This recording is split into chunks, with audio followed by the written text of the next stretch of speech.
और आप सभी को हम बता दें कि जेरी जो है वो इस दुनिया में 20 तारीख से ही नहीं है, लेकिन सपना के सास ससुर इतने कठोर हैं कि सपना से वो मतलब बात क्या मैसेज तो कर सकते थे व्हाट्सएप पे, भले ही कितना भी गिला शिकवा जो भी होगा। नमस्कार प्रणाम दोस्तों, तो आज का रिएक्शन वीडियो होने वाला है कई सारे यूट्यूबरों के ऊपर। तो अभी सबसे पहले बात कर लेते हैं सपना चौधरी के बारे में। और आज है सपना चौधरी का बर्थडे, तो हैप्पी बर्थडे सपना। आप जहां भी रहें अपनी बच्चियों के साथ खुश रहें और आपको दुनिया का हर खुशी मिले। भगवान ने आपके साथ जो है वो बहुत बुरा किया, लेकिन आप आगे अपनी लाइफ में जो है वो एकदम आगे बढ़ें और अपनी बच्चियों के साथ जो है जो करना चाहें वो कर सकें। तो सभी को पता है कि सपना की मम्मी का वीडियो आ जाता है और सपना की मम्मी वीडियो में बताती हैं कि कोई तो है जो कमेंट कर रहा है कि सपना की जो भाभी है वो खुश नहीं है और सपना का जो भाई रॉकी है वो सपना के साथ ही रहता है, तो वो लोग दूर हो चुके हैं भाभी और भैया। तो बहुत सारी बातें बोली आंटी जी जो सपना की मम्मी हैं उन लोगों को, जो कि पहले तो सपना के मायके वालों के बारे में कुछ बात नहीं करते थे, लेकिन जब से जो है सपना ससुराल से निकली हुई है तब से ये पक्का सपना के ससुराल वालों के पक्ष वाले ही लोग हैं जो ऐसा कमेंट जाके सपना के मायके वाले चैनल पे कर रहे हैं ताकि सपना और सपना के मायके वाला जो रिश्ता है वो टूट जाए। लेकिन सपना की मम्मी बोली हैं कि मैं अपने बेटी को कभी नहीं छोड़ सकती, ना मेरा बेटा अपनी बहन को छोड़ सकता है। आपको जो करना है करते रहो। और मेरा बेटा जब गोवा में काम करता था, गोवा में जॉब करता था, तो 6-6 महीने पे घर आता था। और अपनी बहन क्या है तो इतना प्रॉब्लम क्या हो रही है। अगर सपना के साथ नहीं रहेगा तो आप लोग जाके सपना के साथ रहोगे। मेरे घर आप पैसा भेज दो, फिर रॉकी को जो है वो मेरे घर पे भेज देते हैं। और कौन बोल रहा है कि नीतू जो है वो अकेली है? नीतू अकेले नहीं रहती है, घर में बच्चों को स्कूल भेजना होता है और गांव में जो है हमारा पूरा परिवार है। हमारे घर की चिंता आप मत करिए, हम हैं देखने के लिए। सपना मेरी बेटी है और रॉकी मेरा बेटा है और नीतू मेरी बहू है, हम हैं जिंदा देखने के लिए। आप हमारे घर की चिंता मत करो। और अब बात करते हैं, कल आप सभी को न्यूज़ मिला ही था कि द रॉड का जो ऑनर था जेरी, उसकी बहुत ही ज़्यादा तबीयत पहले से ख़राब चल रही थी 1-1.5 महीने से, लेकिन किसी को बताया नहीं गया। और कल अचानक से ये न्यूज़ आती है कि जेरी अब इस दुनिया में नहीं है। यहाँ तक कि सपना को भी नहीं बताया गया कि जेरी नहीं है। कम से कम फ़ोन करके सपना के सास ससुर नहीं बता सकते थे तो ना बताते, लेकिन व्हाट्सएप पे एक मैसेज तो कर देते। और अंशु के तरफ से भी कोई अपडेट नहीं था, जेरी के मौत को लेके कोई भी अपडेट नहीं था, ना वो वीडियो डाली थी। 20 तारीख का जो है वो जेरी जो है वो ख़त्म हो गया है, लेकिन कल 23 तारीख को जब सभी लोग वीडियो बनाने लगे कि जेरी नहीं है, जेरी अब इस दुनिया में नहीं है, तब जाके सपना का भी वीडियो आता है और फिर जाके अंशु का भी वीडियो आता है कि जेरी तो 20 तारीख से ही इस दुनिया में नहीं है। और फिर जो है वो सपना और अंशु की वीडियो कॉलिंग में बात भी होती है। तो सपना के सास ससुर को जो है ऐसा नहीं करना चाहिए और सारा कुछ जो भी हुआ है वो सपना के सास ससुर की वजह से हुआ है। पहले तो उनको ये चीज़ पता ही था कि उन्होंने अपने दोनों बेटों को खो दिया है, और फिर जाके जो है अंशु को उसके गांव और सपना को घर से निकलने पे मजबूर कर दिया। ऐसा व्यवहार उनके साथ किया। सपना के मायके वालों को गाली गलौज करते थे ड्रिंक करके सपना के ससुर, तो इस वजह से सपना को निकलना पड़ा और अंशु अपने घर चली गई। फिर जो है जेरी ना सूरज जी और राजवीर जी को तो पहले ही खो चुका था। सपना भी अब घर में नहीं दिखती होगी, अंशु भी नहीं दिखती होगी, सिर्फ सपना के सास ससुर जो हैं वो दिखते होंगे। और दादाजी भी नहीं थे, ख़त्म हो गए थे सपना के, तो कोई ज़्यादा घर में दिखता नहीं था। तो इसीलिए जेरी बीमार रहने लगा था।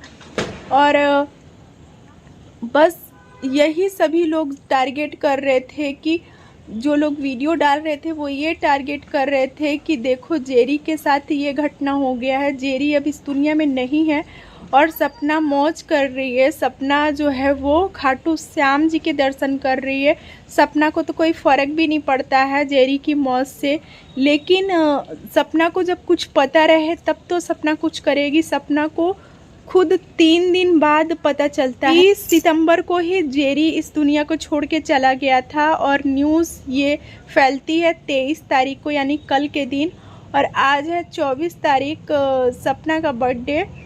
तो सपना के सास ससुर तो बहुत गलत किए हैं। और अंशु भी अपनी वीडियो में बोल रही थी कि मुझे बहुत दुख है कि मैं लास्ट टाइम में जो है वो जेरी के साथ नहीं थी।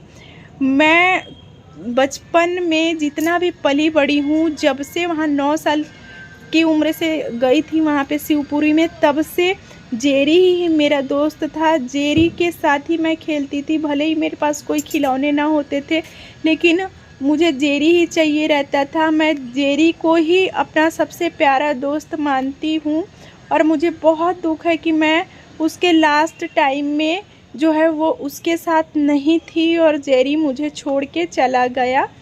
और आप सभी को पता ही है कि अंशु का भी वीडियो कंटिन्यू नहीं आता है। 9 दिन के बाद आया था अंशु का वीडियो।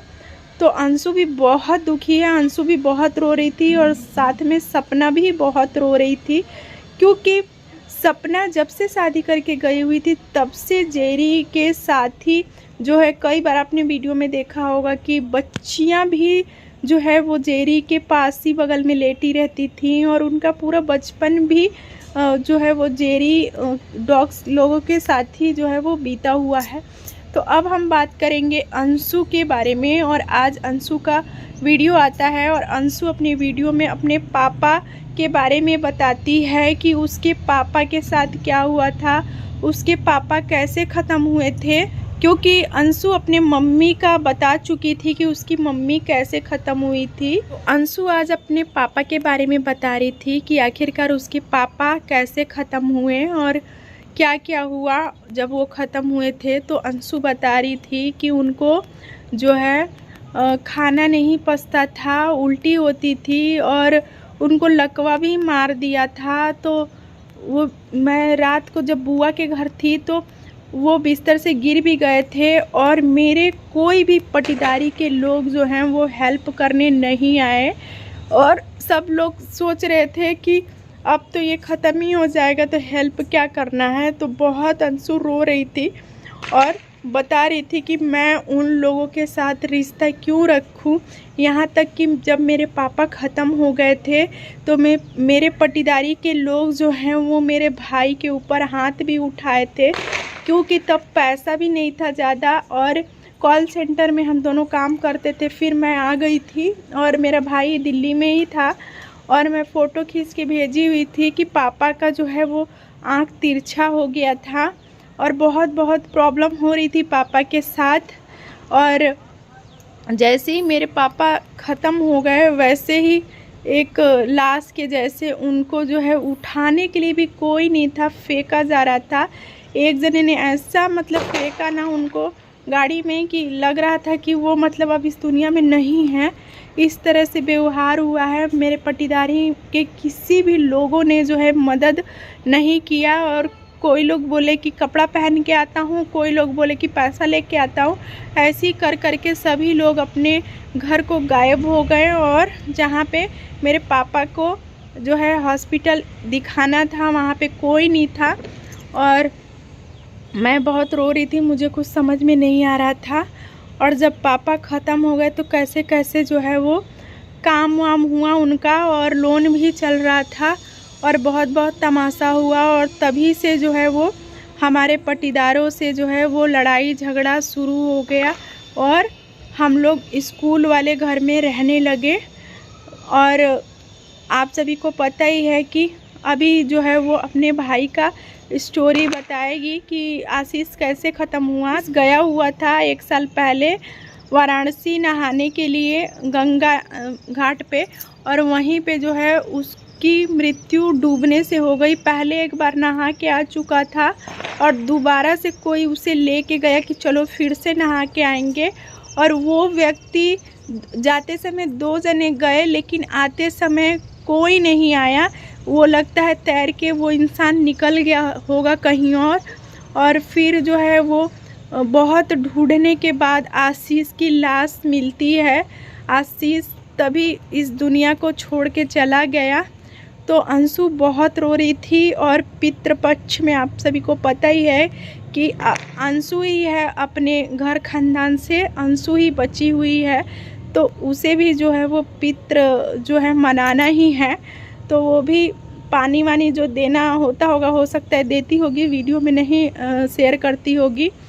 तो जब अप्सरा मॉम जो हैं वो जब सचिन की मम्मी देखी ये सब वीडियो तो बहुत उनको दुख हुआ और बहुत रो रही थी और कुछ कुछ बातें बता रही थी कि जब अंशु के मम्मी पापा ज़िंदा थे तो हम लोग बाबा धाम जाया करते थे, और कहीं कहीं घूमने का ट्रिप बनता था तो घूमने भी जाया करते थे साथ में। और हम उनको बोले भी थे कि लोन मत लो, लेकिन उनको ज़रूरी काम था, स्कूल बनवाना था, इसीलिए लोन लेना पड़ा।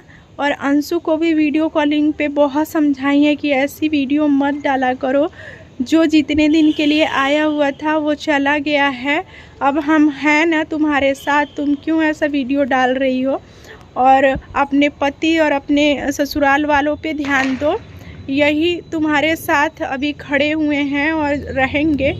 तो अच्छी बात लगी सचिन की मम्मी का आज के वीडियो में, और बहुत रो रही थी वो। तो अब हम बात करते हैं तीसरे यूट्यूबर के बारे में, जो कि कामिनी और निक्कू हैं। आज उनके यहाँ नहाए खाए हो रहा था, और नहाए खाए तो जो बिहार से होंगे, जो यूपी से होंगे, वो सभी लोग आज नहाए खाए किए हैं, क्योंकि कल खड़ जिउतिया है, तो कल जिउतिया का त्यौहार है इसीलिए। तो अब हम बात करेंगे कि निक्कू जो पहला अपना वीडियो आज का डाली है उसमें रो रही थी, बहुत रो रही थी, और उनकी सासू माँ भी बहुत मतलब आशीर्वाद दी होंगी, क्योंकि सभी को पता है कि निक्कू के साथ जो अभी थोड़े दिन पहले जो कुछ भी हुआ था वो नहीं होना चाहिए था। उनका मिसकैरेज हो चुका था और उनके पेट में जो है वो बेटा ही था। तो बहुत ज़्यादा मतलब दुख की बात तो है ही। को ये कमेंट किए थे कि तुम अपनी जेठानी के पास बैठ गई हो, और अनाप शनाप पता नहीं क्या क्या कमेंट किए हुए हैं कि ये हो जाएगा वो हो जाएगा। और कामिनी भी अपने कम्युनिटी पे बहुत ज़्यादा लंबा चौड़ा मतलब कमेंट जो आया हुआ है चैनल पे वो डाल रखी हैं। तो अभी जो इतने दिन से कामिनी और निक्कू के बीच में सब कुछ अच्छा चल रहा था, और एक दूसरे की वीडियो में इन लोग आना स्टार्ट कर दिए थे, और ऑफ कैमरा भले भी वो लोग बात करते होंगे, लेकिन कैमरा बात करते हुए नहीं दिखाते हैं लोगों को, क्योंकि लोग जो हैं अच्छे भी हैं और बुरे भी हैं। ऐसे गंदे गंदे वाहियात कमेंट किए हुए हैं कामिनी को भी और निक्कू को भी। तो दोनों जन कमेंट करने वालों से बहुत परेशान है और बहुत रो भी रही थी। और दूसरा वीडियो डालना पड़ा निक्कू को कि मैं इसलिए दुखी नहीं हूँ कि मेरे पास बेटा नहीं है, मैं बहुत खुश नसीब हूँ कि मेरे पास बेटी है, उसके लिए मैं नहीं रो रही थी। हर साल यही होता है, हर साल नहाए खाए के दिन मैं ऐसी ही वीडियो बनाती हूँ, और ऐसी ही मम्मी जो है वो करती हैं, और मैं बार बार वही चीज़ दिखाती हूँ। और मैं ये व्रत करना चाहती हूँ लेकिन कर नहीं पा रही हूँ, क्योंकि पितृपक्ष का ये व्रत है, और मैं छठ उठा ही ली हूँ, लेकिन करना चाहूँ तो ये भी कर सकती हूँ, लेकिन कोई लोग जो है मना करते हैं। तो सब चीज़ अपने मन से करना ठीक भी नहीं लगता है। तो जब भी मतलब भगवान बेटा देंगे तब हम व्रत जो है वो शुरू कर लेंगे। तो भगवान करे कि हर माँ के पास जो है वो बेटा हो और बेटी भी हो। और प्रदीप मिश्रा जी शिव महापुराण में कहते हैं कि औरत की गोद सूनी ना रहे और आदमी का जेब खाली ना रहे, तो जो कि बहुत अच्छी बात बोलते हैं महाराज।